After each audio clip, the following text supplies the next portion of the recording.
Hello, everybody, and thank you for tuning in to the Ron Paul Liberty Report. With us today, we have Daniel McAdams, our co-host. Daniel, welcome to the program. Good morning, Dr. Paul. How are you this morning? Doing fine. I understand this program is a little bit different than most of our programs, and you delight in this type of program because you get a chance to put me on a hot seat. That's right. And see if I'm just reading all my notes, and I have to answer questions. Yeah. Oh, boy. Matter of fact, I like this. We can't put it on your teleprompter. You have to. have to do it. Well, anyway, so how do we do this again? Do you make these questions up, or are these real? These are real viewers and real people. Okay. We put out the notice earlier in the day, and we asked people if they want to be on the show. They can put in a question, and if it's one that interests you, then we put it up. And so I think it's a popular feature, and it's fun to bring it back. So let's dig into it, Dr. Paul. And here's the first one.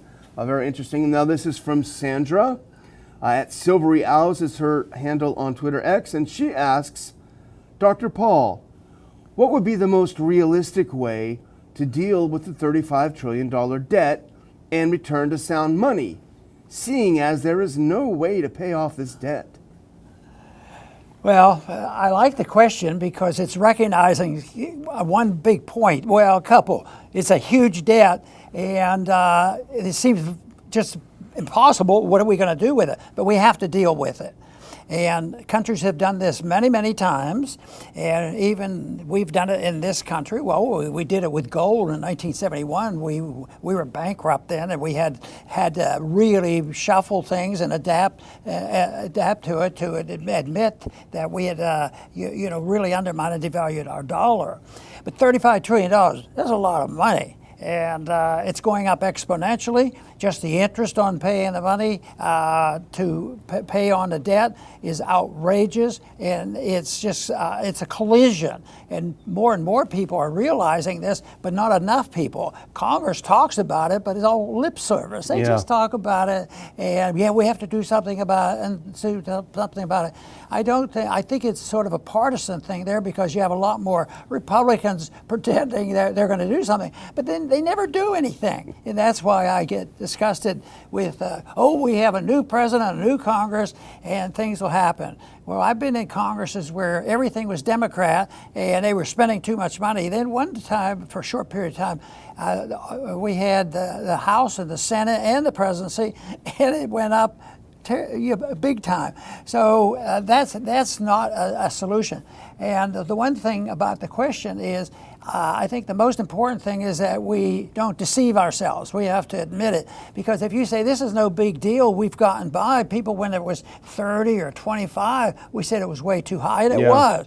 But that the final conclusion of solving this problem and devaluing and liquidating this debt is unknown. It could be next week or next month. That's when people lose confidence in the dollar and everybody dumps it. And Mises calls it the crack-up boom because people don't want to touch the money, and we read about it in Germany and Zimbabwe, and they just buy anything at all. Then they have to work on a new currency, and so often they have to go back to a sounder currency.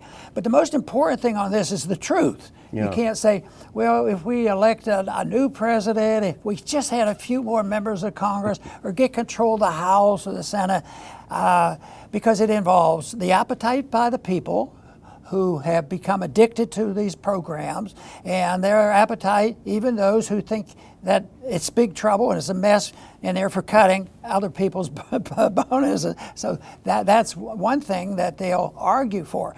But people have to realize that there is no easy solution. You can't walk away there. It's not going to be painless. And they say, well, why would anybody want to walk, default on it? You can't just quit paying Social Security and this sort of thing, which is true. They wouldn't. But not dealing with it. You could work for a gradualist way of getting more people to support cut the military and overseas spending, and trying to work the debt down. But it's not going to happen. It's not going to happen. So, but there's no way that we can get around not liquidating that debt, whether it's going to be at 35 or 45 or 55, because at the end, these numbers go up so fast you can't keep track. But we're on and more people are recognizing this debt is unsustainable. And but there's two ways you liquidate a debt. If an individual has a debt, they have to, cut down on spending, get another job, work hard, and declare bankruptcy. All ways you do it, but you have to liquidate the debt, and you can work your way out, or you can, fudge and work some other deal. A country never works their way out of it because that's why they get control of the currency early on, like we have with our Federal Reserve, because we steadily liquidate debt. See, the real debt might be up at $35 trillion, but if we only just devalued our currency, what if we printed $5 trillion? Well, the real debt goes down because we devalued the value of the currency, and the governments like that too, because it's the real debt that counts. So, but the debt will not be paid off in the conventional or old-fashioned sense, but it will be liquidated, which means that it's going to be paid off with junk money, and that will be the conclusion. It may last a short period of time. It may be staggering, and we're in the middle of that. We're liquidating real debt all the time, but we're also exponentially increasing the debt. We can't keep up with it. So that's why it's a race between us devaluing the currency and paying the debt off with counterfeit money, or waiting to really pay it off. So I would say that it's not going to be worked out by the politicians. The politicians are going to spend money. The debt is going to be liquidated, and that's why the people have to start thinking, how do you rebuild? How do you participate? Will the professors ever come around to saying, well, it's a money issue?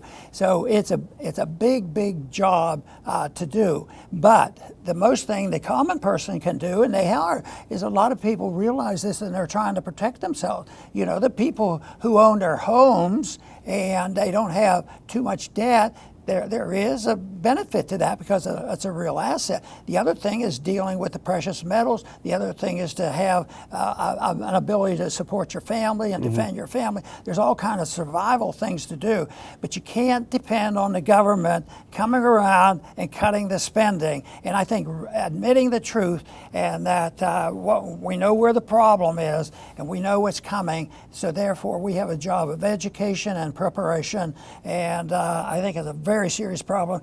I'm glad you brought that up first, because I think it's the big problem, because it involves all domestic spending, all military spending, and all the special interests, pharmaceutical spending, and that's why things are going to change.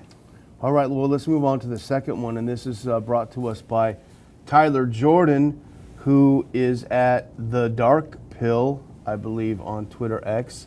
And Tyler Jordan asked Dr. Paul, given that banks and oligarchs have so much gold, wouldn't returning to a gold standard be a bit of a reward for their bad behavior? Why not silver as a better alternative national currency? Well, I think it's a good question. We have the answer. Don't dictate. Yeah. And that's why I'm for competing currencies. And if the poor people will buy silver, and that's good. Some of them, can work their way and get some gold, but that is a way. But you don't want to invite the principle of saying, if somebody's going to benefit from that and they're too rich, and we have to say, well, we're going to prevent that. You don't want to do that. But there's a lot of people that stole the gold too. Yeah. The people that have stolen the gold, and that's the banking system. It's so corrupt. But I think we didn't have a real good decision at the beginning of our country, because most people thought we were on a gold standard, but we weren't. We were on a silver standard. And but even when they tried to mix gold and silver, it didn't work very well. And even though the gold standard lasted, really, the final link was lost in 1971. That it was a bimetallic standard, because we had gold and silver together, But that's not too bad to use it and recognize gold and silver money. That's what the Constitution says. But the mistake is fixing the price of gold and fixing the price of silver, because there's a lot of variables, the people's demand for it and the accessibility, because over the years, maybe it's easier to mine silver than it is gold, and you have an increase. So you want that to adjust, but that wouldn't be too hard, especially in the age of computers. It'd be sort of like, exchanges are easy when people travel around the world. Yeah. You could have exchanges, everywhere if you have the gold and silver money. But the main thing is that the government has to follow the standard, and that means they cannot rely on a system where the people demand more free stuff, and then the government provides that, they get reelected, and they depend on the Fed monetizing that debt. They say, well, we'll just print the money, and because the people don't want taxes either. Yeah. But they don't come up and say, oh, this is very bad, I'm willing to have you cut my program. So that's why I say it's going to go the wrong way.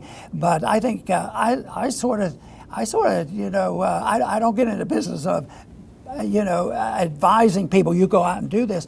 But I've always been sympathetic to silver for that reason, because I grew up as a coin collector. It was a hobby. And I keep kidding. I said, back then I looked at these coins and I knew about gold coins, and I knew about silver coins, and I knew about nickels, and I even knew there was copper in the pennies.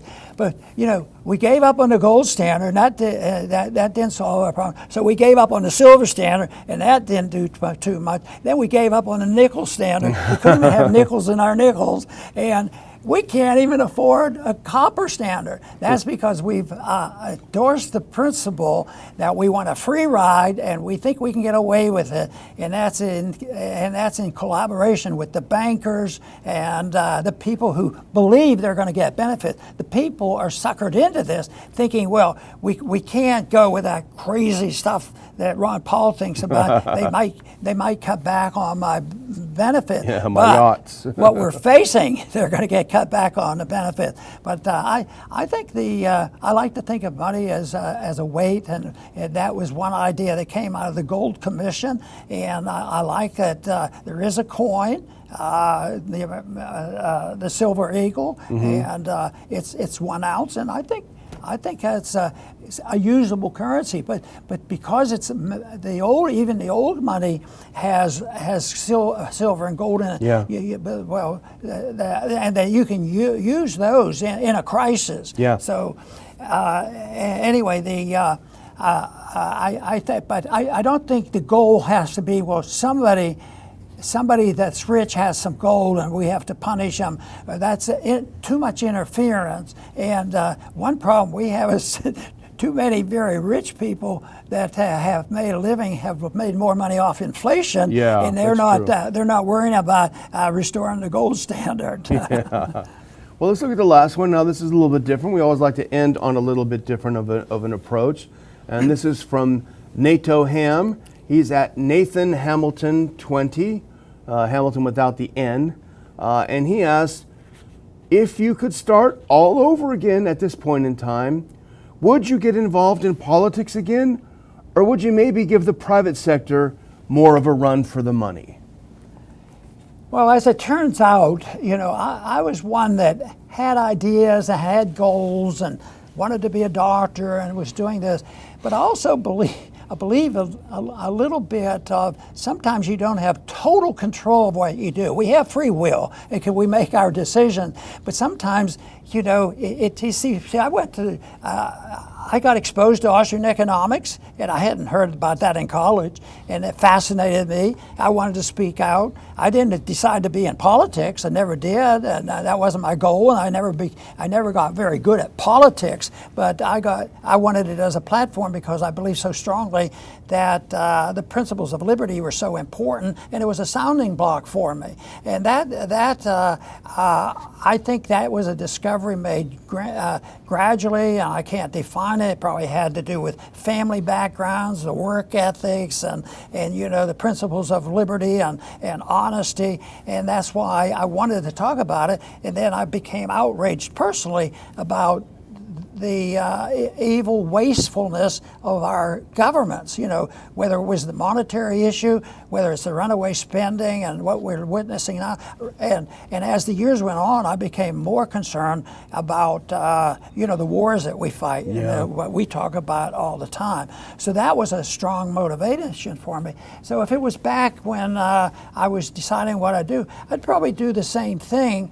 But sometimes there are events, when I was here for 4 terms, because I felt like in 1976 it was an accident. Yeah.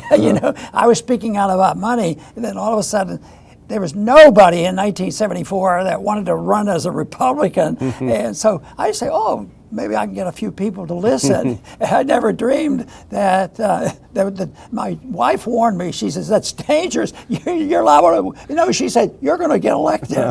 Mess up our happy home. So that, so some of the events I feel there's a little bit of influence. Nobody knows what's going to happen because I didn't, in a way I was fighting that. And I thought, well, I missed my practice, and it was a cost to me, and I had kids going to school and all the motivation. So I says, no, I'm getting out. And I was out for 12 years. Yeah. But then there was this pressure again. it was a pressure. It's almost like invisible, and exactly where it comes, I have my own theories about that.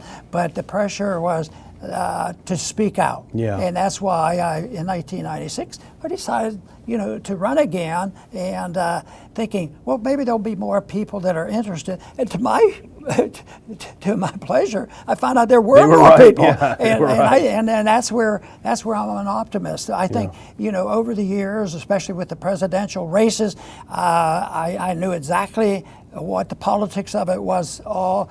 But since my goals were different, I was delighted to meet young people who said, this makes sense. Yeah. And that's why I love working with you in the Liberty Report and having our conferences, because guess what? We're going to meet some young people again. Yes. Some have been there before, and there'll be some that are brand new. And how many times have we had, especially you, because you run the program, that later on you meet them, and some of them ended up being a guest on this program. Oh yeah, for sure. Many of them have started their own newsletters and everything. So somebody says, yeah, but you had less money when you were, in medicine than you were doing this, which is true. Yeah. But you don't measure benefits and value only by the dollar, because we get satisfaction from just working with young people. Yeah. Leonard Reed said, if it looks discouraging, he says, just remember, your main job is to be educated, understand things, and present it. And don't ever worry how you will be used. Somehow, and I always think, how am I going to be used? I'm always looking for Leonard Reed trying to tell me. Yeah. And somebody will come and say, why don't you do this? Why don't you do this? And you yourself, when we were leaving Congress, you came, and I didn't come to you and say, hey, we want to start, the RPI, the Institute. So you were part of bugging me here. Bugging you. But anyway, we're still doing it. It's still very important for me. Exactly how we make those decisions, sometimes very complex, but I'm delighted that I've had this opportunity. Yes. Well, thanking everyone for sending in their questions. And Dr. Paul, up to you to close it out. Very good, and I too want to thank everybody for tuning in today to the Liberty Report. Please come back soon.